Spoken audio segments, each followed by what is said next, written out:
রমেনবাবু আর তার স্ত্রী আরতি দেবী বৃদ্ধাশ্রমে চলে গেছেন নিজেদের বাড়ি ছেড়ে 1 মাস হলো। পাড়াসুদ্ধ সকলে আত্মীয় স্বজনেরা ছি ছি করতে লাগলো।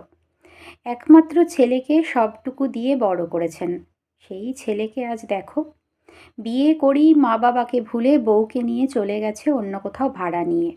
ছ্যা ছ্যা, এদের দেখে মানুষের সন্তান কথাটার ওপর থেকেই তো ভরসা উঠে যাবে। কি অকৃতজ্ঞ! অথচ সমাজ জানে না রমেনবাবু আর আরতি দেবীর একমাত্র ছেলে রোহিত বাধ্য হয়েছে তার স্ত্রী অঞ্জলিকে নিয়ে বাবা মার কাছ থেকে দূরে চলে যেতে। রোহিত ভালোবেসে বিয়ে করেছিল অঞ্জলিকে। এদিকে রমেনবাবু আর আরতি দেবীর ছিল বড্ড পণের খিদে। অন্যদিকে রোহিত পণ নেওয়ার ঘোর বিরোধী। তাই নিজেদের দাবি না মেটায় অঞ্জলির ওপর সেই বিয়ের পরদিন থেকেই জ্বালা মেটান তার শ্বশুর শাশুড়ি। রোহিত অনেকদিন ধরেই চেষ্টা করছিল এ বাড়ি ছেড়ে অন্য জায়গায় চলে যেতে। খুঁজছিল ভাড়া বাড়ি, শেষমেশ পেয়েও গেল অবশ্য।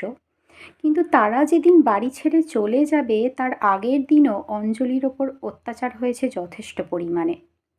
সে নাকি বাইরের মেয়ে হয়ে তাদের একমাত্র ছেলেকে তাদের থেকে কেড়ে নিয়েছে বলে তাকে অনেক কথা শুনিয়েছে তার শ্বশুর শাশুড়ি। অঞ্জলি অন্তঃসত্ত্বা সে কথা জেনেও শাশুড়ি তাকে ঠেলে ফেলে দিয়েছেন মেঝে।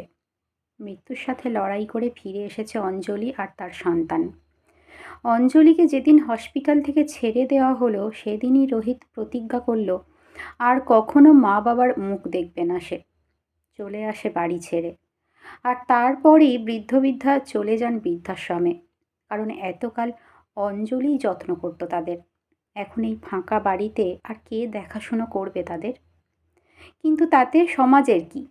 তারা তো সবটাই আপাত দৃষ্টিতে দেখি বিচার সভা বসাতে ভালোবাসে চিরকাল।